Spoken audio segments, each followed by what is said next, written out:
Ya tenemos acá a nuestro invitado, así que vamos a aprovechar de tener una larga conversación con Ricardo López, larga, digo, de lo que nos permite, ¿cierto? y tenemos mucho que hablar con el académico de nuestra universidad, de la Facultad de Medicina y autor, entre otras cosas, de este trabajo, Diccionario de la Creatividad, conceptos y expresiones para su comprensión y práctica, que es un libro muy notable por muchas razones, que fue reeditado por Catalonia. Este libro tiene una larga historia, porque tiene ya más de 20 años de historia, ¿no? Algo más. Ricardo, bienvenido. Hola. Esta es la 6ª edición. Voy a acercar un poquito el micrófono a Ricardo para ahí que ya, no se pierda su voz. Muy bien.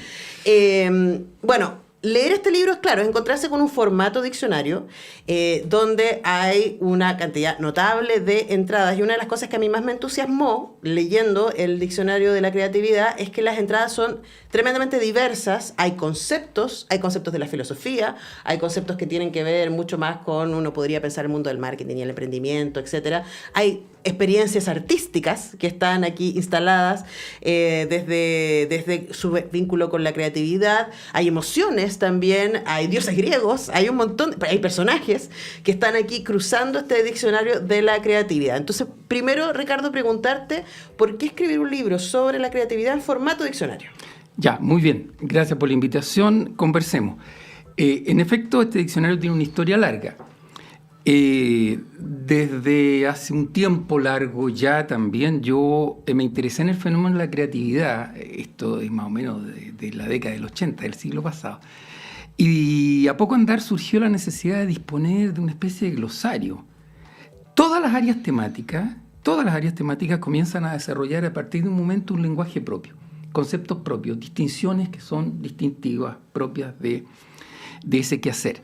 Bueno, y ese glosario rápidamente empezó a crecer y me pareció a mí que podía intentarse un diccionario.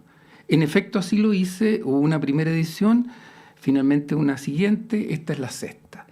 Al principio 200 voces o entradas, hoy día más de 600.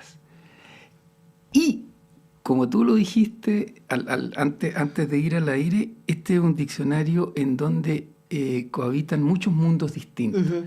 Porque la creatividad, yo lo hubiera dicho de otra manera, yo prefiero hablar de la multidisciplina, la interdisciplina. Tú lo dijiste de mejor manera, creo. Porque la creatividad tiene que ver, desde luego, con las ciencias sociales, tiene que ver con la pedagogía, el marketing, en verdad, la publicidad, pero tiene que ver con la filosofía también. Uh-huh. Y tiene que ver con el humanismo, y tiene que ver con el desarrollo personal, y tiene que ver con la ciencia, y tiene que ver con la literatura, en fin. O sea, es un fenómeno humano muy amplio. Bueno, de hecho, yo creo que ese es uno de los grandes méritos. A mí me pasó como lectora del Diccionario de la Creatividad, porque es como recuperar la profundidad de ese concepto para el mundo de las humanidades y de las artes, sin duda. Concepto que yo siento que ha sido cooptado por esta lógica más neoliberal, ¿cierto?, del emprendimiento y del marketing, etcétera, ¿no? Entonces, cuando en general pensamos en creatividad, lo solemos instalar desde ese mundo, porque parece que ese mundo se lo hubiera comprado la publicidad, ¿no? Cuando la creatividad es básicamente lo que nos permite sobrevivir, ni más ni menos.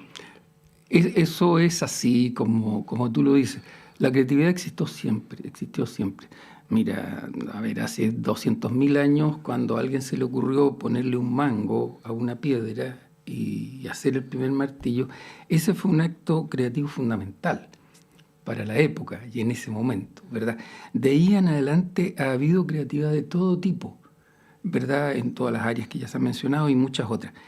Lo que nunca hubo, sino hasta mediados del siglo XX, fue una preocupación académica por la creatividad. Esto es, estudiar y comprender el fenómeno de la creatividad. Nunca lo hubo, o si lo hubo de manera muy puntual, muy ocasional, muy discreta. De ahí en adelante comienza a haber una cantidad importante de estudios sobre creatividad y se convierte en un campo temático, y hasta nuestros días, en donde en efecto, desde distintas áreas se comprende el fenómeno de un modo particular. Bueno, y para muchas personas puede ser que a veces la creatividad aparezca como de propiedad exclusiva de algún ámbito de actividad o de otra. Uh-huh. Claro, pero ahí está en constante debate, ¿no? O sea, pienso de nuevo, cuando Nos levantamos en la mañana, ¿cierto? Y decidimos qué vamos a hacer con nuestro día. Cada vez que tomamos una decisión, ¿cierto? Las cosas, y esta cosa que se ha instalado de la magia ocurre más allá de la zona de confort, tiene que ver con la creatividad. La creatividad es la que nos mantiene curiosos y quizás la que nos mantiene jóvenes, podríamos decir, ¿no? Bueno, sería bueno que así fuera, digamos, es pero que no es mi caso. No, pero es que yo creo la curiosidad es la que nos mantiene ahí como... Sí, entiendo. Entiendo, mira, efectivamente, todas las personas que escribimos sobre creatividad cometemos, en cierto modo, el mismo error. Cuando buscamos ejemplos que sean señeros, ejemplos grandiosos. Entonces mencionamos a Einstein, mencionamos a Leonardo, mencionamos a la Frida Kahlo, a la Gabriela Mistral, a la Violeta Parra. Y esos ejemplos, en efecto, son magníficos y son muy útiles y nos aportan bastante a la comprensión del fenómeno. Pero, ¿por qué tal vez haya ahí un error? Porque eso deja la impresión a quien nos escucha o al lector de que la creatividad solo tiene que ver con grandes personajes, con los cuales difícilmente cada uno de nosotros podría compararse. O, en fin, solo con algún grado de precaución y hasta de temor acercarse o tratar de ser como ellos. En circunstancias de que la creatividad tiene mucho que ver con la vida cotidiana. Todos los días hay actos de creatividad que nos ayudan a vivir mejor. Por eso yo insisto a lo largo del libro que la creatividad tiene que ver con la vida cotidiana, tiene que ver con las relaciones interpersonales, tiene que ver con el desarrollo personal, tiene que ver con cuestiones tan triviales pero tan importantes como saber gestionar el tiempo libre o saber aprovechar el espacio en un recinto o en nuestra casa en donde el espacio no abunda. Y con los vínculos también pienso, ¿no? Uno necesita ser muy creativo si quiere sostener un vínculo. Pero por cierto, los vínculos de pareja, y para un padre de familia, una madre de familia que ve que su hijo pequeñito se convierte en un adolescente demandante que genera conflicto que hasta ese momento nunca estuvieron, esos asuntos no se resuelven bien de manera autoritaria o simplemente siguiendo algún recetario más o menos preformulado. No, la experiencia ajena sirve, pero todos sabemos que hasta un cierto límite. Y esa es una demanda de creatividad para todos nosotros, para un padre de familia, todo el tiempo. Lo mismo que un sujeto que necesita adaptarse a su nuevo trabajo o a las condiciones cambiantes de su trabajo, aunque haya sido el trabajo que ha cultivado por años. Desde ese punto de vista, en efecto, la creatividad es un fenómeno muy amplio y que nos toca a todos, no solo a los investigadores, no solo a los escritores, no solo a los inventores. Sí, bueno, conversamos con el doctor en filosofía académico de nuestra universidad, Ricardo López, autor de este notable libro, consíganselo, de verdad, Diccionario de la Creatividad, Conceptos y Expresiones para su Comprensión y Práctica, cuya 6ª edición acaba de ser reeditada recientemente por Catalonia. Ricardo, dos cosas que a propósito de tu respuesta anterior, estos nombres, ciertos grandes nombres, ¿cierto?, que aparecen asociados a la creatividad, también parecieran ser como resultados exitosos, ¿cierto?, de gente creativa. Y una de las cosas que a mí me gustó mucho del diccionario es la cantidad de veces que aparece la palabra fracaso. Hablemos de la relación entre creatividad y fracaso. Bueno, el fracaso es una experiencia humana habitual. Nadie se libra del fracaso. En la vida hay fracasos pequeñitos, medianos y grandes fracasos. Y los hay en el amor, y los hay en la política, y los hay en el trabajo. ¿Verdad? Todos sabemos de eso. Entonces hay que hacerse cargo de ese fenómeno. Desde el punto de vista de la creatividad tiene que ver con el cambio y tiene que ver con el atrevimiento, fundamentalmente tiene que ver con hacer cosas nuevas y distintas. Nadie que haga algo distinto puede tener plena certeza de que eso va a funcionar o de que eso va a llegar a buen puerto. En la práctica, grandes creadores, y desde ese punto de vista sí nos sirve bastante el estudio de las vidas de grandes creadores, nos muestran que así como tuvieron éxito, también tuvieron notorios fracasos y continuos fracasos en muchos casos. Solo que ellos supieron arreglárselas bien con esa experiencia, superarlas. De allí que se diga que la tolerancia al fracaso, la aceptación del error y el riesgo y el manejo de la incertidumbre son actitudes muy favorables al desarrollo de la creatividad. En ese sentido, el fracaso es una experiencia que hay que intentar comprender. Te agrego un detalle más. Si tú te fijaste, en el diccionario hay varias entradas que tienen que ver con fracaso, efectivamente, pero hay una, por ejemplo, entrada curiosa que dice Museos del Fracaso. Sí.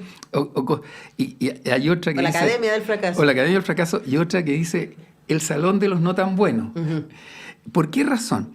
Porque en efecto, en algunos lugares, en Europa especialmente, se generaron estas experiencias para mostrar cómo es que detrás de la creatividad, a veces luminosa y a veces presentada como un gran hallazgo o un gran logro humano, hay un conjunto de retrocesos, de obstáculos, de choques, de fallas, que de repente no están a la vista. Entonces, conocer el fracaso y conocer el modo como las personas han intentado superarlo y lo han superado muchas veces, nos ayuda a nosotros. Porque muy probablemente parte de nuestra experiencia se parezca a la experiencia de otro. Nunca será igual. Uh-huh. Pero los seres humanos nos parecemos en muchas cosas y podemos aprender unos de otros. Uh-huh. En ese sentido, el estudio del fracaso y la comprensión de la experiencia del fracaso es una cuestión clave. Sí, y me acordaba mientras leía las entradas vinculadas con el fracaso en una charla que alguna vez le vi a la investigadora social Brené Brown, donde habla de que no hay creatividad sin vulnerabilidad. Y que a veces, claro, también en este sistema neoliberal pensamos el éxito como algo muy automático, sin darnos cuenta que para ser creativo hay que exponerse al fracaso, hay que exponerse a los no, hay que exponerse a que las cosas no resulten. Hay que ponerse a muchas cosas. Ahora, es verdad que no solo el neoliberalismo, sino que desde muchas otras ópticas, hay siempre una tendencia como a estereotipar las cosas, a simplificarlas. Sí. Al reduccionismo. Un reduccionismo que la mayor parte de las veces no nos ayuda, uh-huh. no nos ayuda demasiado. Entonces, hay que entender que esta complejidad es parte de la vida y hay que hacerse cargo de ella, como ya lo he dicho. Por ejemplo, muy ligado al fracaso está el tema, bueno, por cierto, del error y el riesgo, pero también el tema de la incertidumbre. Uh-huh. Siempre la vida ha implicado una cuota alta de incertidumbre. Yo me atrevo a decir siempre. Sin embargo, creo que no me equivoco si yo digo que en los tiempos actuales de cambio acelerado, de interconexión muy potente, digamos, la incertidumbre llega a ser mayor. Sí. Las cosas cambian con mucha rapidez. Lo que nosotros creíamos seguro en un momento deja de serlo. Las preguntas que nosotros hacíamos hace un tiempo atrás no alcanzaban a ser contestadas cuando ya quedaron obsoletas y necesitamos nuevas preguntas, uh-huh. cuya respuesta nunca está asegurada. Entonces, vivir con la incertidumbre, aprender a vivir con la incertidumbre, no porque uno deba comenzar a satisfacerse con ella, sino porque es preciso aprender a manejarla, es también una capacidad que nosotros tenemos que desarrollar. Si a alguien no le gusta la incertidumbre, si a alguien no le gusta el fracaso, o no quiere vivir riesgos en su vida, hay, sin embargo, una recomendación. Adhiera a un conjunto de ideas y de respuestas ya establecidas y haga una vida enteramente rutinaria. ¿No es verdad? La rutina tiene la gran virtud de que te da mucha seguridad. Lo que fue antes es hoy y será mañana. Pero también eso es una ficción. Es una como, ficción. Escoja su burbuja y métase en ella, ¿no? Es una ficción y es una ironía. Sin embargo, nos permite proponer un modo de aproximarse a este fenómeno. Pero ¿sabes qué te escucho, Ricardo? Yo igual pienso, no había hecho la conexión, ¿no? Entre el aumento de la incertidumbre en términos globales, ¿no? Y en todos los ámbitos, especialmente, por supuesto, desde la crisis climática, y al mismo tiempo el advenimiento de los neofascismos, que propone muchas certezas, ¿no? O de las religiones más extremas, ¿no? Así es. Entonces, claro, ahí hay como una venta de certidumbre que sabemos es ilusoria porque, por ejemplo, no sé, la inseguridad no se resuelve, ya lo está súper claro, no se resuelve con más policía. Eso, o sea, los procesos son mucho más complejos que eso, ¿no? Pero pareciera que, como tú dices, a nadie le gusta el fracaso, a nadie le gusta la incertidumbre, a nadie le gusta la incomodidad y tratamos de como contarnos cuentos al respecto. Sí, tú tienes cierta creatividad para elaborar metáforas, eso de la venta de incertidumbre. Yo creo que eso es correcto. Eso es correcto, en parte porque de ese modo manejamos esta situación incómoda del cambio y de los desafíos para los cuales no nos sentimos preparados. Uh-huh. Eso es así. Ahora, de todas maneras, es interesante establecer algún tipo de equilibrio y algún tipo de justo medio, como hubiera dicho Aristóteles, ¿verdad? Hay muchas certezas en la vida que nosotros tenemos. Por ejemplo, yo confío en que hoy día, cuando vuelva a la casa va a estar en el mismo lugar donde está, que mi mujer seguirá queriéndome y que mi perro me va a reconocer. ¿No es verdad? Sí. Por ponerlo así, en esos términos. Todos nosotros tenemos alguna certeza que son las que nos permiten instalarnos en el mundo y nos permiten desarrollar una cierta identidad. Todos nosotros seguimos ciertos rituales que pueden ir desde el almuerzo del día domingo con toda la familia o la celebración del cumpleaños del abuelo, donde se junta por única vez toda la familia una vez al año, ¿verdad? Y esas certezas son importantes, son importantes. El tema es cuando uno comienza a vivir en mundos ilusorios y cuando uno comienza a caer en formas de autoengaño. Porque eso es precisamente lo que no te va a permitir evolucionar. El atrevimiento es una característica de las personas creativas cuando ellos quieren encontrar mejores soluciones. Sin embargo, yo prefiero decirlo de manera cautelosa. Mira, lo voy a decir de esta manera. La creatividad es un recurso que los seres humanos tenemos de increíble potencialidad, ya para no insistir más en eso. Sin embargo, cada persona tiene que decidir en qué quiere, tiene que decidir, pensar sobre sí mismo y decidir qué tipo de creatividad tiene, en qué medida valora esa creatividad y en qué medida quiere incrementarla. Uh-huh. Y en qué quiere aplicarla. En muchos sentidos, cada uno de nosotros podría ser un conservador. Por ejemplo, si un sujeto está casado toda la vida con la misma mujer, ¿verdad? O sigue al mismo equipo de fútbol, o va al mismo templo, uno podría decir, pero qué sujeto más conservador. Y sin embargo, eso no es un defecto, ni es algo reprochable en ningún sentido, porque él podría aplicar su creatividad no a eso, que cree que está bien resuelto, sino a otras cosas, por ejemplo, a su escritura, por ejemplo, a su arte. O a mantener esa estabilidad. O sea, mantener la estabilidad requiere muchísima creatividad. Y en parte a mantenerla. ¿Me entiendes lo que quiero decir? Porque también está esta idea, esta exageración de decir, bueno, vivimos en un mundo de cambio, hay que subirse al carro del cambio, y nos parece que es reprobable la resistencia al cambio, que es otro fenómeno sobre el cual se problematiza ahí. La resistencia al cambio es algo perfectamente normal, que ha de ocurrir siempre. Cada uno tiene que decidir qué cambios quiere aceptar, qué cambios no le gustan, y qué cambio no querría para su propia vida. O incluso, qué cosas querría recuperar de aquellas que se han perdido en el tiempo. ¿Correcto? Eso es parte del proceso que tiene que ser una persona que actúa o que pretende actuar creativamente, porque la creatividad no solo no está reñida con la reflexión y la crítica, sino que la presupone. Absolutamente, es parte central. Ahora, Ricardo, antes que se me vaya el tiempo, yo pensaba, y este libro tiene muchas entradas posibles, este diccionario de la creatividad, conceptos y expresiones para su comprensión y práctica, y me quiero quedar con lo último, con la práctica, ¿no? Porque justo más temprano, a propósito de la movilización de los profesores, ¿no? Estaba nuestro director entrevistando al presidente del Colegio de Profesores y habla una de las resistencias que hay desde el Colegio de Profesores, desde parte de él, tiene que ver también con este énfasis educacional en las matrices y en las mediciones, ¿no?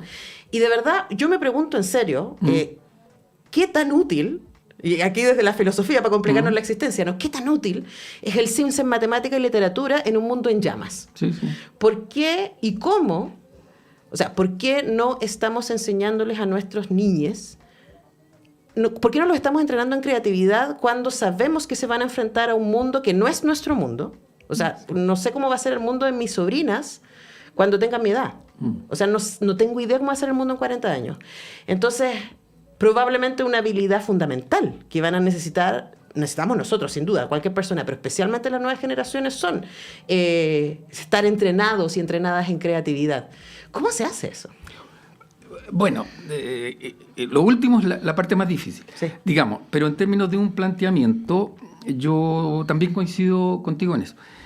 En este mundo, ir a la escuela o a cualquier organización educativa a adquirir aprendizajes discretos, un cierto saber hacer, no es en absoluto lo fundamental. Ahora, no es que el saber hacer no importe. O sea, tú tienes que aprender a manejar ese computador y el día que cambie el modelo y sea más elaborado, tú vas a tener que aprender a manejar ese nuevo aparato que trae teclas y procesos y algoritmos que tú no conocías. Conforme. Pero ¿cuál es el aprendizaje fundamental? El aprendizaje fundamental es aprender a aprender, aprender a desaprender. El aprendizaje fundamental es el aprendizaje del pensamiento crítico, el pensamiento reflexivo, el pensamiento creativo. Ese es el aprendizaje fundamental, porque ese sujeto, si aprende a pensar y tiene habilidades creativas, puede enfrentar distintos desafíos que no conocemos, como tú dices, el que van a tener tu sobrina, el que van a tener mis nietos, si algún día llego a tenerlos, porque no los tengo todavía, y cualquier otra persona que está iniciando su vida en este mundo. Hoy más que nunca tenemos esa conciencia de que el mundo que viene es distinto. Pero no solo porque es meramente distinto, sino porque en realidad ya sabemos que viene con una cantidad de dificultades y de problemas. Tú mencionaste lo del cambio climático, mencionemos el destino de la democracia. La inteligencia artificial. Las crisis migratorias. Bueno, yo tengo a ese respecto una posición. Yo creo que el gran desafío del mundo futuro, que engloba a todos los que aquí se han mencionado y otros que no hemos mencionado, es la convivencia. Yo creo que la convivencia es el gran fenómeno que debiera ocuparnos. Me dirás, bueno, pero la naturaleza, por favor, necesitamos adquirir una convivencia con la naturaleza que hoy día se plantea con más urgencia que nunca. Te voy a poner un ejemplo, a lo mejor tú no lo recuerdas o no lo sabes. La Declaración Universal de los Derechos Humanos a la salida de la Segunda Guerra Mundial, ¿no es verdad?, que planteó un tema crítico en el respeto a los derechos humanos, del cual se venía hablando desde la Ilustración, ciertamente. Bueno, no menciona los derechos de la naturaleza. No los menciona. Luego, ¿por qué? ¿Qué olvido? No era ese el problema en ese momento. Pero hoy día sí lo es. Entonces ahí se plantea el tema de la convivencia entre los seres humanos bajo ciertas reglas. Luego tenemos que aprender a convivir con el otro que es diferente. Incluye el tema de la migración. La migración, que es un fenómeno tan antiguo como el mundo. Por supuesto. O sea, si los europeos llegaron hace 200.000 años de Europa, de África, quiero decir. Luego, bueno, ni hablar que eso se ha ido exacerbando y ha traído dificultades que antes no conocíamos, o dificultades que antes eran menores, ahora son más grandes. El tema de la convivencia política, el tema crítico que tiene este país de su élite política, que es incapaz de hacer acuerdos. Y cuando los hace con mucha dificultad, de manera muy precaria y demorando mucho tiempo. Bueno, pero todo eso que describe Ricardo es una crisis de creatividad. Porque es como estamos en la lógica de la locura. No sé qué autor decía que hacer lo mismo esperando resultados distintos es un síntoma de locura. Sí. Y ¿cómo salimos de ahí creativamente? No hay fórmulas, pero sí hay mucho aprendizaje para hacer, y parte de ese aprendizaje está en este libro, Diccionario de la Creatividad, conceptos y expresiones para su comprensión y práctica. Me pasé caleta de tiempo y hacía una conversación extensa, pero muy entretenida, con el doctor en filosofía académico de nuestra universidad, Ricardo López, autor de este libro, Diccionario de la Creatividad, que está disponible por Catalonia. Muchas gracias, Ricardo, por venir a la radio. Muy bien, pues muchas gracias a ti. Yo encantado. Los temas que tocamos aquí son apenas un pedacito chiquito de lo mucho que hay. Yo espero honestamente y sin pretensión, que este libro pueda ser útil a estudiantes, y yo digo estudiantes en el sentido amplio, amplísimo de la palabra, no solo el estudiante que está matriculado. En los tiempos actuales, si algo está ocurriendo, es que todos estamos obligados a ser estudiantes. Sí, bueno, todos necesitamos la creatividad todo el tiempo, así que aquí hay muchas puertas, hay más de 600 literalmente entradas para ir. Nosotros tenemos que despedir el programa. Mañana a las 10 regresamos con un nuevo semáforo.